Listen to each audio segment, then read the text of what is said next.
All right, everybody, what's going on? And we will be discussing on today's Locked On Avalanche podcast, kind of reviewing the All-Star game in Vegas. And we will also get to grades, second or halfway grades of our forwards for the Colorado Avalanche. But Shaggy, I kept saying, the All-Star game is just not something that I am into. Skills competition was okay. Are you on my side now, or are you still like pro All-Star game? You may have converted me to the dark side. Yeah, well, you know what? It's not worse than the two-hand touch going on in the Pro Bowl on Sunday. Horrible.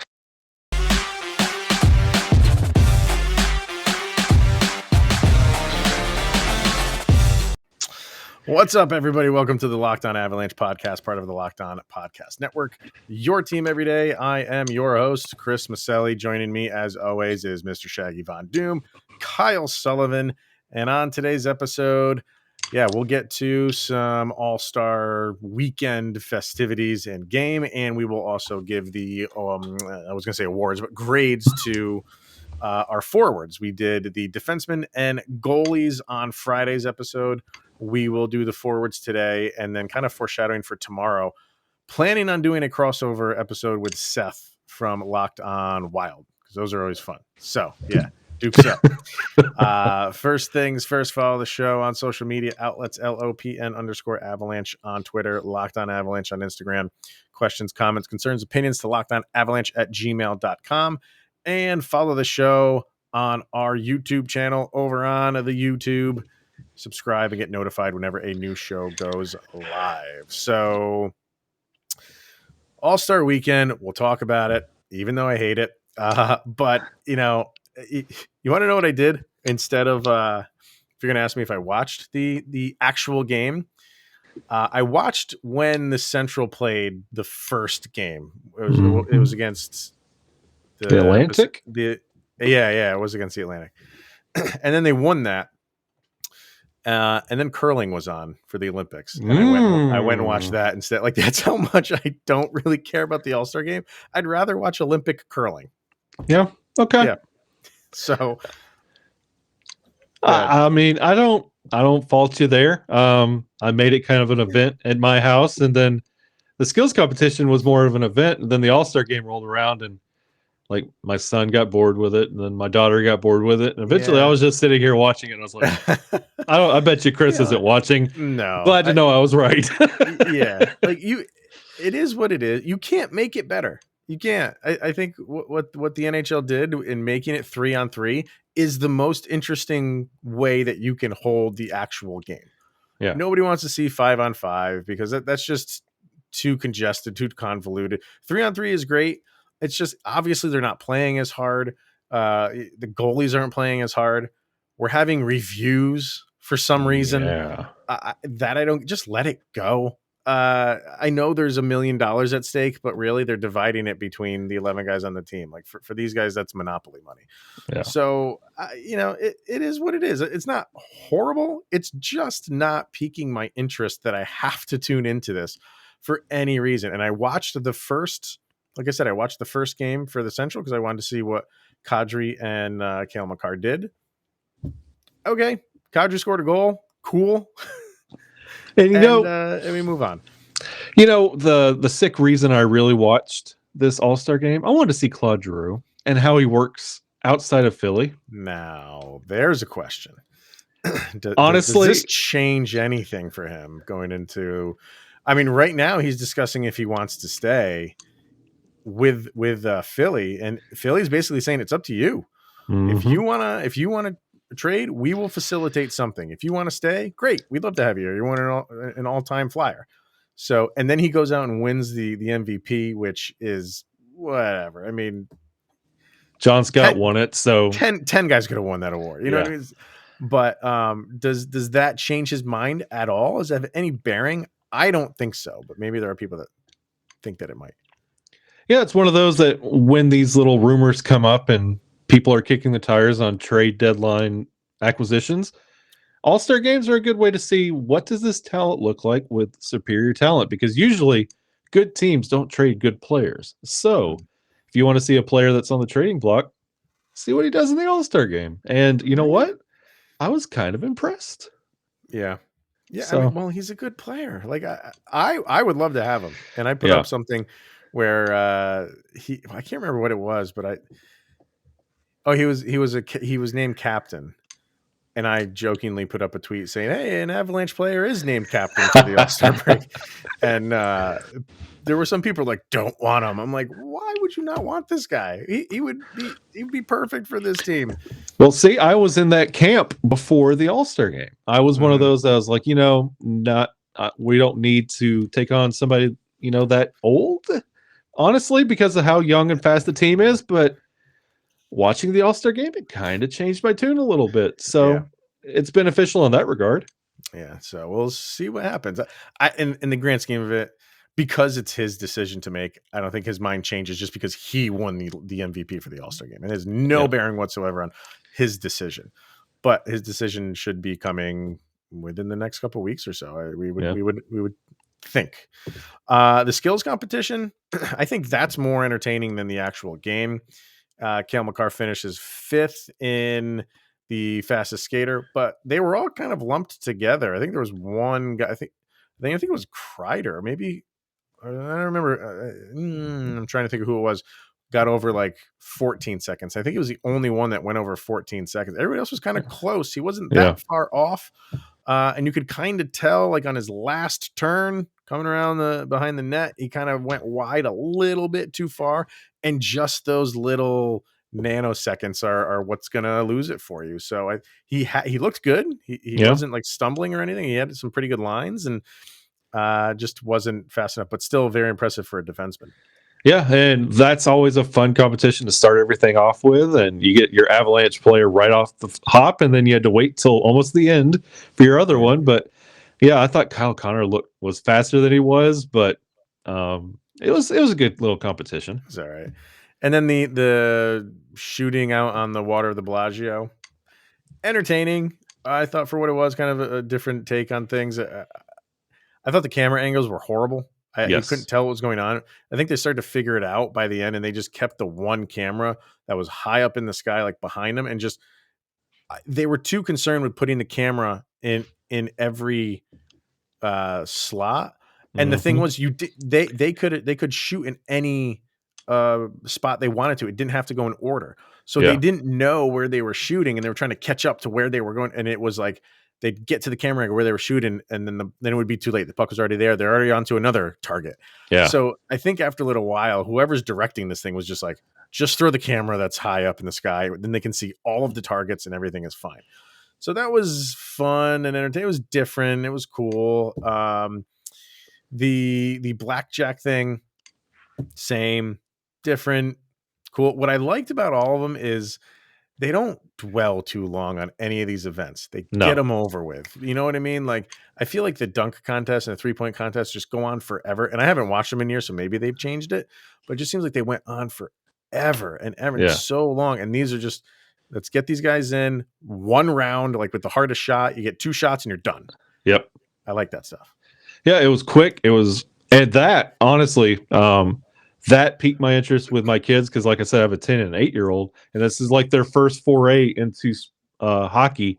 And seeing that, like, wow, they could shoot the puck at 103 miles an hour, and this is how fast they go. Like, it's a good family outing to watch. Like, the skills competition and the 2 new competitions they had this year, I thought this is what we need to start doing from now on.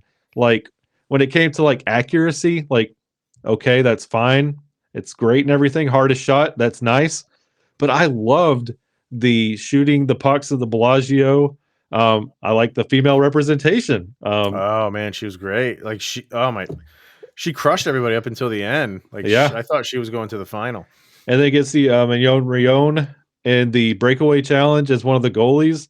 Like, I loved that aspect of everything. And I liked the blackjack at the end with Kadri and like the little bit of strategy they had to do and like try and figure out what they're doing and call their shot. I think that's what they should have done from the beginning, is like really call their shot and what card they're going for. It added to it. So I really like that competition. Yeah, we'll see. I mean, obviously those are a play on the location with Vegas. So Mhm. you can't. I mean, I guess you could always do that wherever wherever you're having the All-Star game, which next year it is in Florida. But it's not going to hold the same appeal of Yeah. gambling and stuff as it is in Vegas. But you could still do something like that if you wanted to. I got to say, I love, and I remember what it's called, where they dress up and they do the different. The breakaway challenge. Loved it.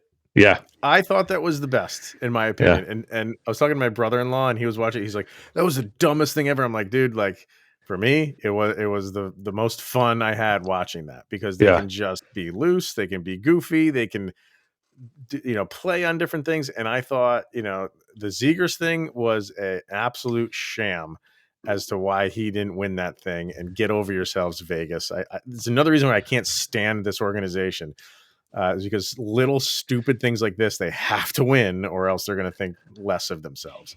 And you could say that was a dumb competition all you want, but like I woke up today and got a text from my brother who does not watch the game and said, "Hey, that Zegers goal last night was incredible." Like Awesome. this is what it's here for. Like the All-Star game, it's not really for the hardcore hockey fans. It's to bring like the fringe fans in because it's on, it's a big event, and it's to get new eyes on the game. Don't lose sight of that. No. And even the Jack Hughes one I thought was great. Yeah. It was Yeah. just fun. Again, you're in Vegas, it's a magic trick. And then at the end, the kid scores and they throw the sticks into the stand. Like that's a Jack Hughes, like loved it. Yeah. Absolutely loved it. And what was the Kaprizov one? We're gonna have to talk to Seth about that. Let's Yes. see what his take is on Kaprizov wearing a Ovechkin jersey, because I think some Wild fans were having heart attacks at that point. So, but overall, it is what it is. It's the All-Star break, and it's just it's over and done with, and we're one more day closer to meaningful hockey That's in right. Avalanche world again. So. All right, we are going to hear from Built Bar, and then we're going to get into grading some of or all of our forwards at the halfway point. But first, Built Bar. This is the time of year that I've pretty much given up on all of my New Year's resolutions. How about you, Kyle? I'm still going. All right, well, I'm not. But if you are still in the mode of New Year's resolutions, I can hear Kyle moving around. There it is. There's the Built Bar. That his New Year's resolutions are still going strong. And if you have made Built Bar part of that New Year's resolution, continue to do so. And also, have you tried the Puffs? Built Bar Puffs. If you haven't, you're missing out on one of Built Bar's best tasting bars. They're very like marshmallowy flavored. If you They like are. the yeah, they're very good. If you like marshmallows, Puffs are the first ever protein infused marshmallow. They're fluffy, they're marshmallowy, and they're not just a protein bar. They're a treat, and they're covered in 100% chocolate, and they do not taste like a Chemical spill. That's right. They're low calorie, high protein. Replace your candy bar with Built Bar Puffs. They're better than a typical candy bar, which can be anywhere from 2 to 300 calories, because these in most Built Bars are 130 calories, 4 grams of sugar, 4 grams of net carbs, 17 grams of protein. Compare that to a normal candy bar, which usually has around 240 calories, 30 grams of sugar, and dozens of net carbs. So go to built.com, use the promo code LOCKED15, and get 15% off of your order. Once again, that promo code is LOCKED15 for 15% off at built.com. All right, before we get into our grades, just wanted to bring up that obviously it is Super Bowl week, and we here at Locked On Network are promoting a Super Week, which is brought to you by Get Upside. And it's no better place to get the coverage for the big game than at Locked On NFL and all the Locked On NFL podcasts, especially Locked On Bengals and Locked On Rams. They're both in Los Angeles. They're there. Those hosts are there for the game, and some other hosts are there for the game. They're on Jealousy is Radio running. Row. Oh my God! The jealousy is at an all-time high right now, because there's a lot of hosts here, and I think Cody from Locked On Broncos is on his way. So, yeah, so go check out all those shows and get up for the big game. For us, it is grading time. So we did alphabetical for the defensemen. I think we'll go from kind of like third, fourth line guys up to our biggins. Mm-hmm. So we'll start with kind of the lower guys, like I said. And why not start with Tyson Jost? Everybody's kind of whipping boy when he's doing bad, and everybody loves him when he's doing well. Could be one of those guys on a trading block. But how has he done for you so far this season? He exists. He exists. Like, it's one of those things we talk about a lot. Don't get in the way. Don't let us talk about you for messing up or hurting the team. He doesn't. He's just there. Which is, I honestly, my grade for him right now, as it sits, he's sitting at a D. Because honestly, he plays like a C, but he is so invisible that he is graded D, because if he is a piece in a trade package, it's going to have to be him plus somebody else. All right. Yeah, he's no longer that guy that you could trade. Like, he's not producing the way that you thought he would at this point in his career for the Avalanche. And it's beyond the point of another team inheriting him and taking him, thinking that will jumpstart his career. Yeah. It's beyond that. And like you said, like, if he's included in something, he's not going to be enough, depending on the person that you're trying to get from the other team. But it's like, okay, that's only a small part of the deal. We need something more now. Yeah. Where a year or two ago, you maybe could have just put him in a package and coupled with a pick or something might have been enough for a team. But for having played 44 games this year and you have 12 points, 5 goals, 7 assists, I'll never question the dude's compete level, because he is always trying. I can't fault him for that.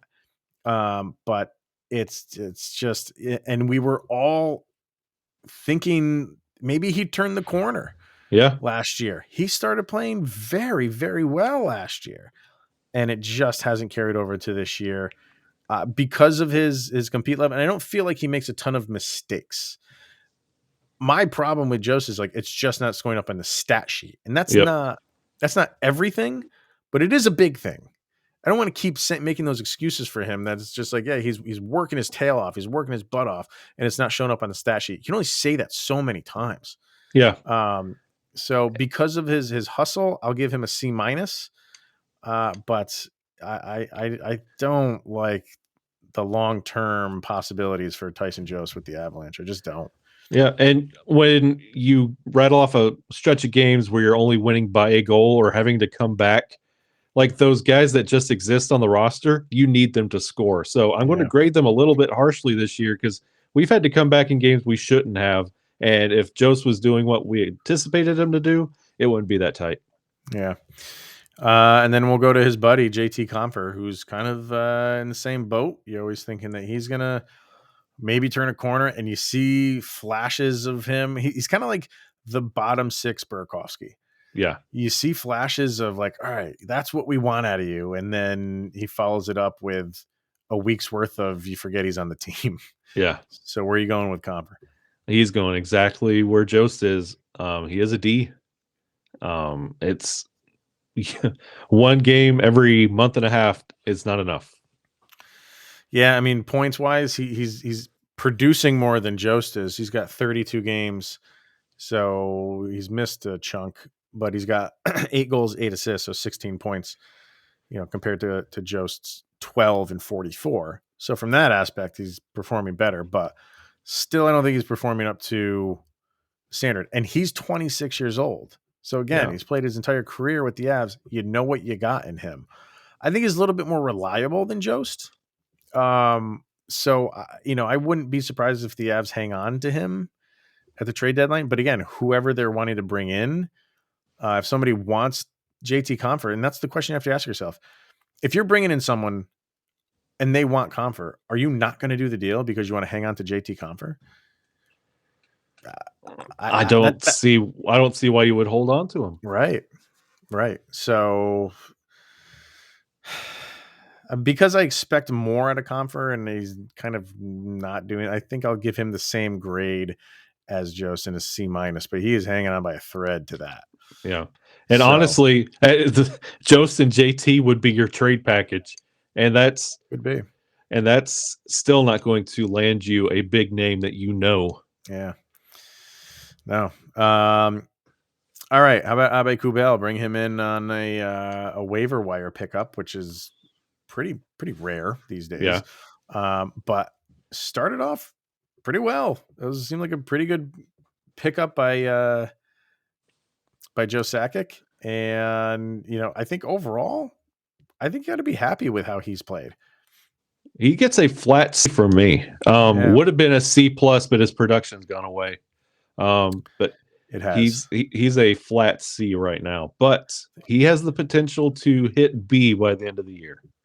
Yeah, 39 games played, 6 goals, 8 assists for 14 points. How many? Let me see. Oh, I don't know. I can't figure that out. Never mind. But yeah, like when he came over to the Avs, he was hot. He was looking good. And you've got since January 14th, you've got 1, 2, 3, 4, 5, 6, 7, 8, 9, 10, 11 games played, and he's got a single goal, and that's it. So again, not a guy that's there to put you over the top in terms of scoring goals or anything. But you just like to see that breaking up a little bit more. You don't want to go that long with just a goal over 11 game stretch.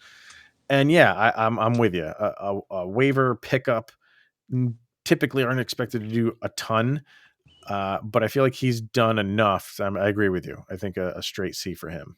Yep. I like it. Kind of moving up the list, we'll go with Darren Helm. And Helm was a free agent signing, spent a decade plus with the formerly hated Detroit Red Wings, but has been injured recently. But I think he just came back not that long ago, right? Did he come back? I think he did. See, and therein lies the problem. There is why Darren is getting the grade he's getting from me, because point me to your favorite Darren Helm moment that's not the breakaway against Detroit. Yeah. What has he done since then? You can't spell Darren without a D, and that is what Darren is getting from me. Really? That low? Well, he's got 32 games, 4 goals, 2 assists. That's 5 more points than Justus Annunen. No, he hasn't played since January 10th. Yeah, I thought he came back, or maybe he was ready to come back, but it's been a while, and he's on a 1, 2, 3, 4, 5, 6, 7, 8 game pointless streak. Kind of brought in to be an elder statesman, and he's still got the speed, which is good. But yeah, I think he started out the season doing relatively well, but it kind of just disappeared. Yep. So I kind of am with you on that, and I would give Darren Helm a D, unfortunately, because I was kind of expecting him to do a little bit better than he is. We'll move over to rookie Alex Newhook, who started the season with the Eagles. A lot of people were expecting him to maybe slide into that number 2 line spot. He's gotten there. He has gotten there, and from where he started to where he is now, night and day. What do you give Newhook? I'm giving Abby's brother a B. A straight B, especially where he started the year. Like, from what we were anticipating, like this was like another Cale Makar type come right out the gate and contribute to the Avalanche, to being humbled with the Eagles, coming back to the Avalanche and hitting the ground running. Yeah, he gets a B. He's consistent and he's trying, and he's getting a little bit more dangerous with his shots and what he's trying to do. So eventually one of those are going to go in, and things are going to get really good for Newey. He's got 34 games, 10 goals, 6 assists. And it's how he's really come along since the start of his season this year, being sent down. And now he's trusted. They are not afraid to put him in the second line, in the top line if there's injuries, in the top line for the power play. I'm giving him a B plus right now, because I can't go A yet, but I am giving him a solid B plus. And if he continues this, he's got an easy A for me at the end of the year. He's been great. Yeah, absolutely. And finally, for the bottom sixers, I hate to throw him in here, but you gotta. But Logan O'Connor. C-. Really? That's surprising to me. Go ahead, explain. New Hook and LOC, it's effort on two, like, New Hook, this is what we expect you to do. Like, a flat B is what I gave him, where he should be, like, dancing around in the A. LOC is coming out of nowhere and proving things, but he's still like a C- because he's still putting parts of his game together. He's shown his speed, he's shown his scoring. He's one of those that could easily finish up high B, bottom A by the end of the year, but he's still putting stuff together now. I think this is the furthest apart we're going to be on any of these grades right now, because I think he's tailed off a little bit in the past couple weeks. I will admit that, but he has broken onto the scene like a banshee, in my opinion. And I am giving him a same as New Hook. I'm giving him a B plus. Okay. I think he's looked very much the part. I think now is going to be a critical time for him, because he kind of came out like gangbusters and nobody knew who he was. And now teams have to start kind of game planning for him.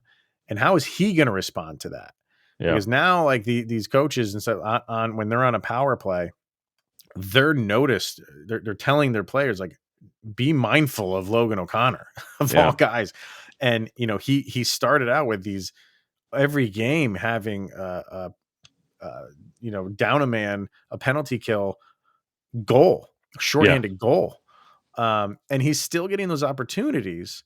But now I think because teams are, like I said, teams are starting to game plan for him. So now he needs to answer that call. That's just for the penalty kill. On everything else, it's just, it's the ebbs and flows of a season. And I think right now he's in kind of like a downturn, but I have every reason to believe this break is exactly what he needs. And look for Logan O'Connor to come out a madman in the second half, because I love how this guy plays, and he's becoming a fan favorite for the Avalanche. Another guy that they can put wherever they want. He ascended up to the top line. Yeah. When Mckinnon was out for a little while. So this guy's great. I like this guy. I just try and be a little hesitant because I've seen the Avalanche sign flashes in the pan and be married to them for a long time. And I don't want to get burned again on LOC. I want to see how he finishes the rest of this year. I've seen good things. I don't want to fall in love with the good things. I want to fall in love with a good player. You're right. Yeah. Oh yeah. No, this is not longevity right now. This is just for the first, 40 plus games. I've loved what I've seen this year from him, but you want to see this continue. Yeah. So, all right.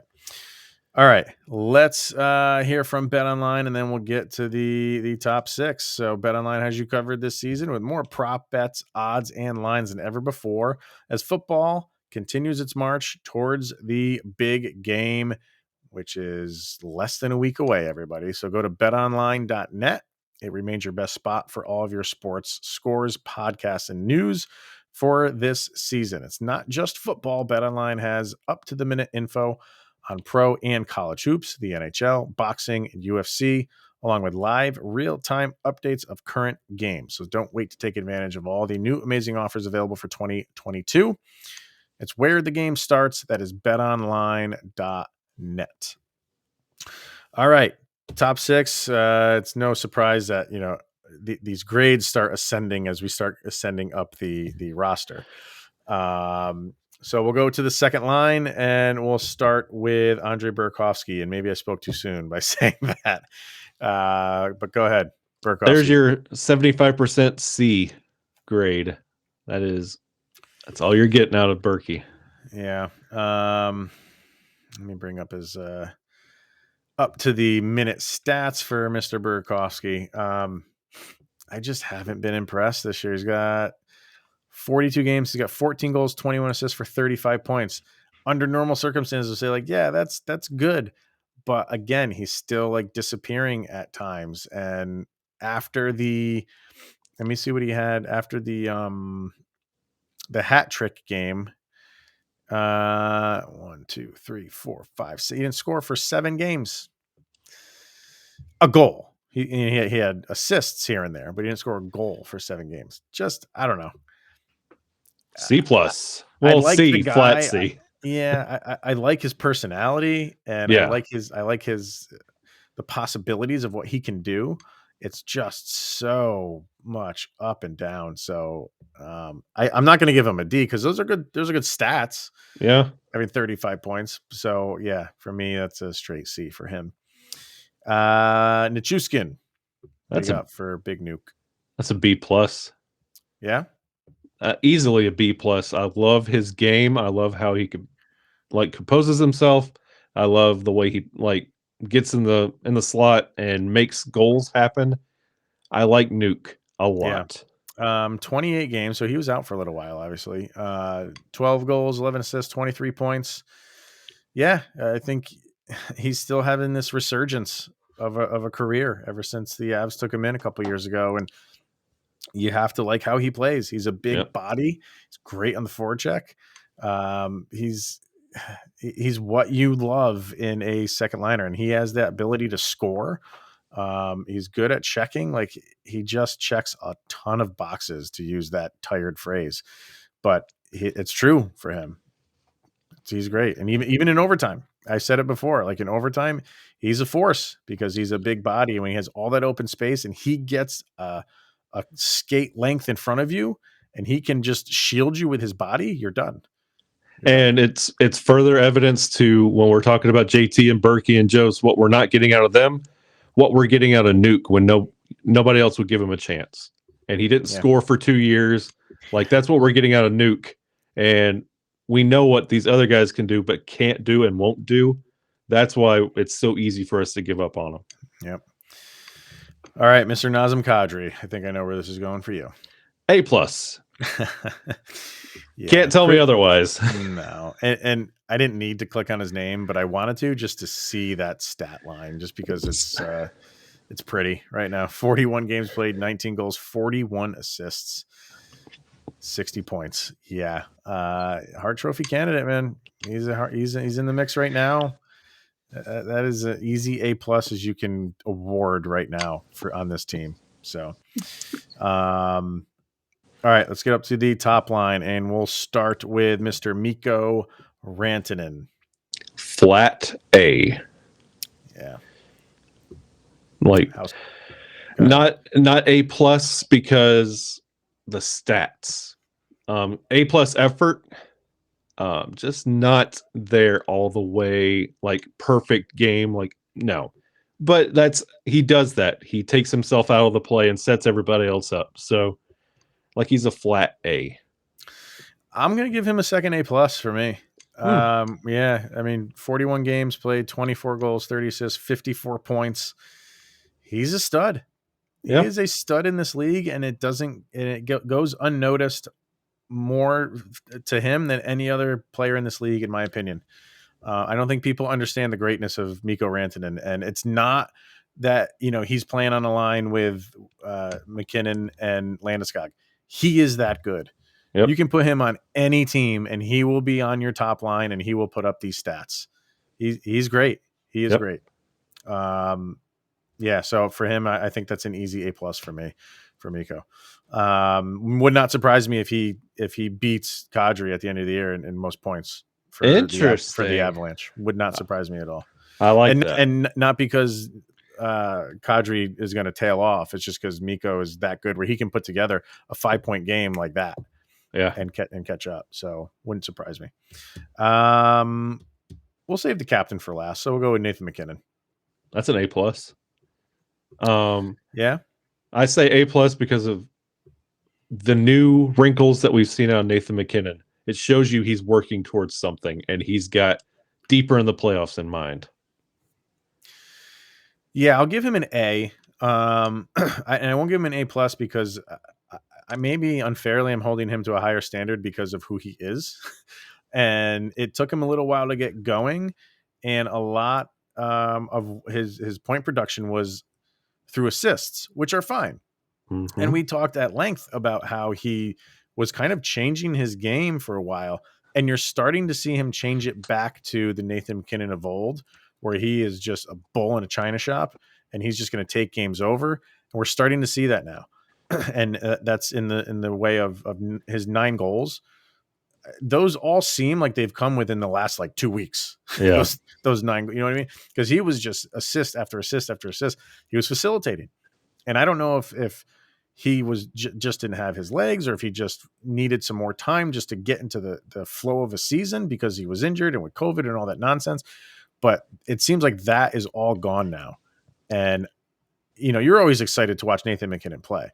But I think more than anything, and now with this injury, you know, hopefully he comes back and doesn't have any side effects from that, because he was trending towards taking everything over. Yeah. From everybody on this team and across the league. I just hope that doesn't like stunt that with this injury. But solid A for me. I'm sure by the end of the year, if everything still goes the way that it has been, and this injury doesn't set him back at all, probably another typical A+ season for Nathan McKinnon. Nate, if you're listening, he said A+. Please sign with us. Yeah, exactly. Yeah.